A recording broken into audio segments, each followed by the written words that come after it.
বাপের নাম যদি ঠিক থাকে বন্ধ করে দেখাবে। আর আমি শুভেন্দু অধিকারী কি জিনিস একবার মমতা বুঝিয়েছি, আবার বুঝিয়ে দেব।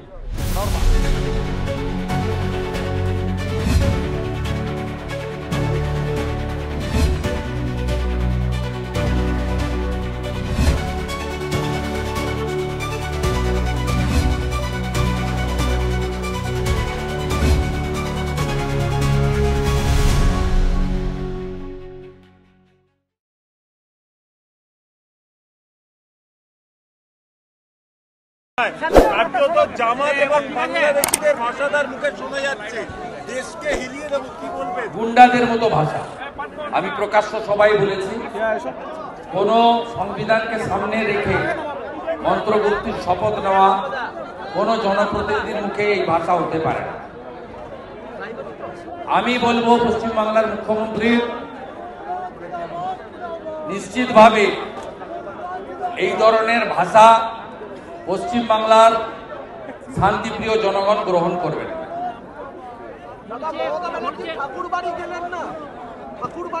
ঠাকুরবাড়ি উনি যাবেন না, কারণ উনি সিএর বিরোধিতা করেছেন, ঠাকুর গুরুচাঁদ ঠাকুরের নামের বক্তব্য করেছেন, বিনা পানি দেবী মায়ের চিকিৎসা নিয়ে ব্যঙ্গ করেছেন এবং তিনি সনাতনের বিরোধী, হিন্দু ধর্মকে গন্ধা ধর্ম বলেন, মহাকুম্ভকে মৃত্যু কুম্ভ বলেন। তাই তিনি ওখানে যাবেন না, এটা খুব স্বাভাবিক। উনি যাদের নিয়ে কর্মসূচি করেছেন তারা তৃণমূলের চোর আর বাংলাদেশি অবৈধ অনুপ্রবেশকারী। ওখানে রাষ্ট্রবাদী নাগরিকরা ছিলেন না। এবং আজকে স্বাধীনতার পরে একমাত্র প্রধানমন্ত্রী নরেন্দ্র মোদী, যিনি ঠাকুরের জন্মস্থান ওরাকান্দি বাংলাদেশে গেছেন, অন্য কেউ যায়। শান্তনু ঠাকুরকে বলেছেন, শান্তনু ঠাকুরকে মমতা বন্দ্যোপাধ্যায় আক্রমণ করে বলেছেন বিদেশ পালিয়েছে ভয়ে উনি অ্যারেস্ট হবেন এবং উনি এলেই উনি অ্যারেস্ট হবেন, তাই বলেছেন মমতা। ওনার ক্ষমতা থাকলে উনি করে অ্যারেস্ট করে দেখবেন।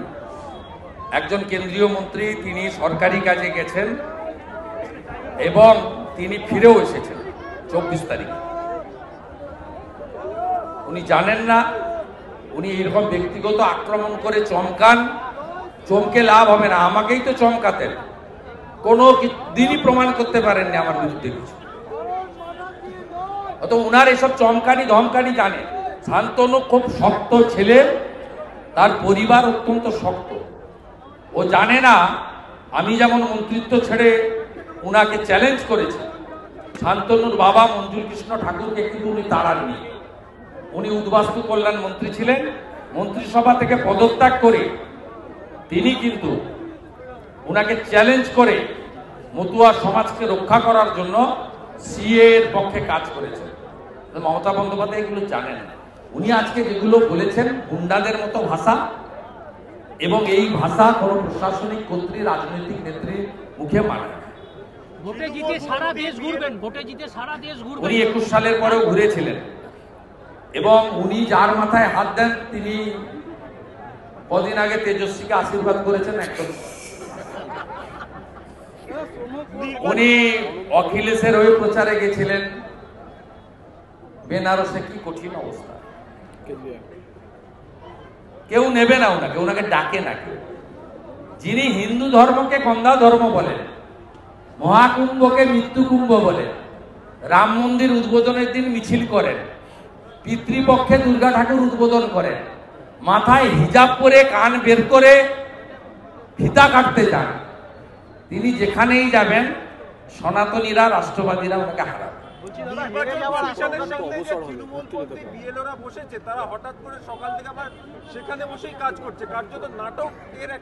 ওগুলো কোনো বিএলও নয়। আমি সোশ্যাল মিডিয়ায় পোস্ট করে দিয়েছি, দেখবেন সব ভাইপোর টেনিয়া, লাল চুল কানে দুল,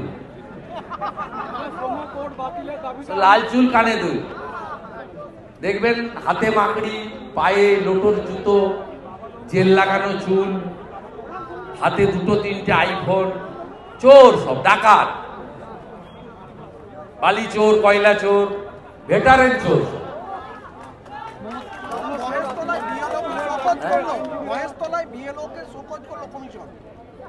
শোকজ করলে হবে না, এদের বিরুদ্ধে এফআইআর চাই। বিহারে 432 জনের নামে এফআইআর হয়েছে, 52 জন জেলে আছে। এই সামান্য সংখ্যক বিএলও, অধিকাংশ বিএলও নিষ্ঠার সঙ্গে কাজ করছে। এবং আপনাদের বলি, সকাল থেকে আপনারা প্রচার করছেন অনেকেই যে 10 লক্ষ নাম বাদ গেছে বলেছে, ইলেকশন কমিশন সেটা বলেনি। পশ্চিমবঙ্গে মোট ভোটার হচ্ছে 7,66,00,000, ফর্ম ডিস্ট্রিবিউটেড হয়েছে 5,20,00,000, ডিজিটাইজেশন হয়েছে 4,60,00,000, ভুয়া মৃত ইতিমধ্যে চিহ্নিত হয়েছে 13 লক্ষ, 12 লক্ষ ম্যাচিং হয়নি, 22 লক্ষ ম্যাচিং হয়নি। আপনি নিশ্চিত রাখুন এই কাজটা ইলেকশন কমিশনের, কিন্তু আমি গ্রাউন্ডে কাজ করি দীর্ঘদিন ধরে, কাউন্সিলর, এমপি, এমএলএ, ভোটে লড়েছি, জিতেছি, মমতা ব্যানার্জিকে হারিয়েছি, সিপিএম এর সময় লক্ষণ সেনকে হারিয়েছি। তা আপনি নিশ্চিন্ত থাকুন, 80% এসআইআর সফল হলেও 1 কোটি ভুয়া মৃত ডবল ট্রিপল এন্ট্রি এবং বাংলাদেশি অবৈধ মুসলিম অনুপ্রবেশকারীর নাম বাদ যাবে। কোনো ভারতীয়, সে হিন্দু হন মুসলিম হন, তার কোনো চিন্তা নেই, তার কারণ নাম বাদ যাবে না, যাওয়ার কোনো স্কোপ নেই। অর্থাৎ এগুলোতে বিভ্রান্ত হওয়ার দরকার নেই। ইলেকশন কমিশন এবং সিও অফিস তারা চেষ্টা করছেন, মমতা ব্যানার্জি চেষ্টা করছেন এসআইআরকে ভণ্ডুল করার জন্য। আমরা ওরিড নই, গেল রব আমরা তুলছি না। 7ই ফেব্রুয়ারি 2026 ভোটার তালিকা না হলে ভোট হবে না, আর ভোট না হলে সরকার হবে না, সরকার না হলে 5ই মে 2026 রাষ্ট্রপতি শাসন হবে। অতএব এটা নিয়ে অনেকটাই দায় ইলেকশন কমিশন এবং মমতা ব্যানার্জি, বিজেপির খুব একটা দায়। মাদ্রাসা শিক্ষকরা আজকে কালীঘাট অভিযান করেছিল, কে? মাদ্রাসার শিক্ষকরা, তাহলে কি এবার দুধের গাইদেরও বিরাগ বাজানোচ্ছেন মমতা? না, আমি তো ওই ভাষায় বলি না, ওটা মমতা ব্যানার্জির ভাষা। মমতা ব্যানার্জির এক ছোড়া মতিউর রহমান বলে ভারতীয় জনতা পার্টির একজন মাইনরিটি মোর্চার কার্যকর্তা, তাকে দাড়ি টেনে দেখাতে হয়েছে তার দাড়িটা অরিজিনাল। এখন কোথায় সিদ্দিকুল্লাহ চৌধুরী, ফিরাদ হাকিম, কোথায় গেলেন ইমাম অ্যাসোসিয়েশন? মুখ খুলছেন না কেন? তৃণমূল থেকে তাকে মিমিক্রি করে তার মতিউর রহমান বিজেপি সংখ্যালঘু মোর্চার ডাবগ্রাম ফুলবাড়ির নেতাকে ব্যঙ্গ করা হয়েছে। তাকে প্রেস কনফারেন্স করে দাড়ি টেনে দেখাতে হয়েছে যে তার দাড়িটা ফলস নয়। কোথায়? মুসলিমদের মমতা ব্যানার্জি তেজপাতার মতো ব্যবহার করে, তরকারিতে লাগে, খাওয়া যায় না। যত খয়রা সল সহ পাথর খাদানে মারা গেছে নামের তালিকা বের করুন, নয় মুসলিম নয় আদিবাসী, গরিব মানুষ। এইটা তো অ্যাকচুয়াল অবস্থা। এখানে ফিলিপ শেখরা, কাজল শেখরা বড় লোক হয়েছে। এখানে বালি খাদানের ঘাট থেকে জেলা পরিষদের টেন্ডার সব এক শ্রেণীর তৃণমূলের মুসলিমদের কন্ট্রোলে। সাধারণ মানুষ গরিব থেকে গরিব হয়েছে। এই ব্যবস্থার যদি পরিবর্তন আনতে হয়, সমস্ত ভারতবাসীর ঐক্যবদ্ধভাবে বীরভূমে প্রত্যেকটা আসন থেকে ভারতীয় জনতা পার্টিকে জেতাতে হবে, পরিবর্তন আনতে হবে। এটাই হবে 2026-এর আসল পরিবর্তন। এআই দিয়ে ভোট চুরি করবে, বলছে এআই দিয়ে এবার ভোট চুরি হবে। কে বলছে? মমতা বন্দ্যোপাধ্যায়, যে এটা আর্টিফিশিয়াল নয়, এটা অরিজিনাল হয়ে গেছে, এআই দিয়ে এবার। ওটা উনি করেন, এআই দিয়ে। আমাদের ছবি পোস্ট করেন ব্যঙ্গ করে। ওই একটা লম্পট আছে, 3 বাচ্চার বাপ, তৃণমূল ছাত্র পরিষদের নেতা, ও আমার ছবি করেছিল। গতকাল থেকে তরুণ জ্যোতি তেওয়ারিকে নিয়ে নোংরা পোস্ট করছে এআই করে। ওটা ওরা করে, ওই কালচারটা ওদের, ভারতীয় জনতা পার্টির কালচার নয়। আমরা বয়স্ক লোক দেখলে প্রণাম করি, পায়ের জুতোটা খুলি। আমাদের সংস্কৃতিটা বাঙালি সংস্কৃতি, ভারতীয় সংস্কৃতি। আমাদের সংস্কৃতিটা বোমা ছোড়া, গুলি করা, ঘরে আগুন লাগানো, 65 বছরের বুড়া 5 বছরের বাচ্চাকে শারীরিক নির্যাতন করা, এই কালচারটা আমাদের নেই। নন্দীগ্রামের লক্ষ্মী ভান্ডার বন্ধ করে দেওয়ার হুমকি দিচ্ছে তৃণমূল। নন্দীগ্রামের লক্ষ্মী ভান্ডার যে বলেছে ওর বাপের নাম যদি ঠিক থাকে বন্ধ করে দেখাবে। আর আমি শুভেন্দু অধিকারী কি জিনিস একবার মমতা বুঝিয়েছি, আবার বুঝিয়ে দেব। ওটা ওর বাপের টাকা নাকি, সরকারের টাকা। বন্ধ করে দেখবেন। ও যদি বাপের নাম ঠিক থাকে বন্ধ করবেন, আমি বলে দিলাম। শুনতে খারাপ লাগলেও বলে গেলাম, চ্যালেঞ্জ করে গেলাম। ওইসব মশামাছিকে আমি করি না, করতে বলবেন না। যত হাইপাই করুক, নন্দীগ্রামের কোনো হিন্দু তৃণমূলকে ভোট দেবে না। দেবব্রত মাইতিকে খুন করেছে 21-এ, 24-এ লোকসভা ভোটের আগে রথিবা লাড়াই তফসিলি মাকে খুন করেছে। বদলও হবে, বদলাও হবে। সুদে আসলে যদি তুলতে না পারি, আমরা বিজেপির কার্যকর্তা নই।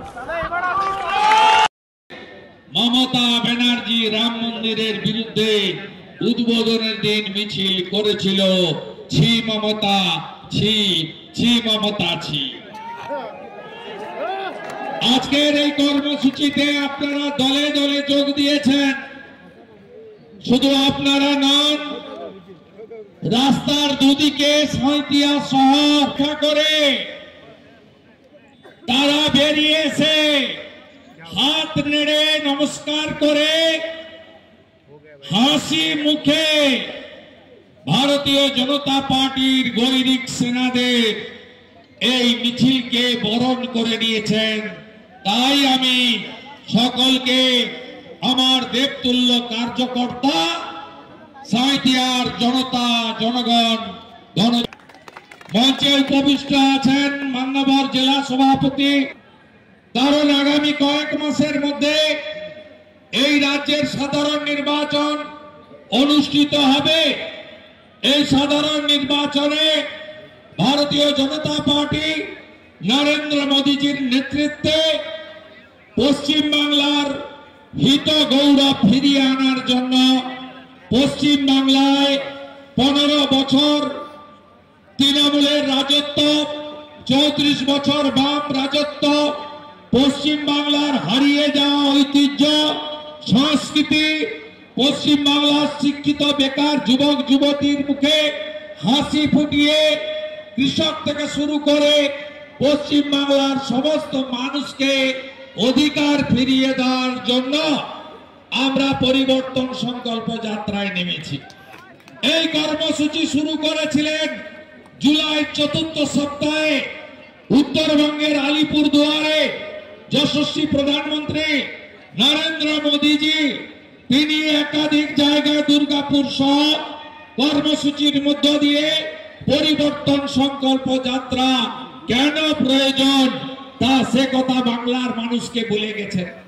নরেন্দ্র মোদীজি বলেছেন এই রাজ্যে এমন একটি সরকার রয়েছে যে সরকার কেন্দ্রীয় সরকারকে সহযোগিতা করে না, রাষ্ট্রের সুরক্ষাকে সহযোগিতা করে না, যে সরকার প্রত্যেক পদে পদে কেন্দ্রীয় সরকারের বিরোধিতা করা ছাড়া অন্য কোনো এজেন্ডা নেই।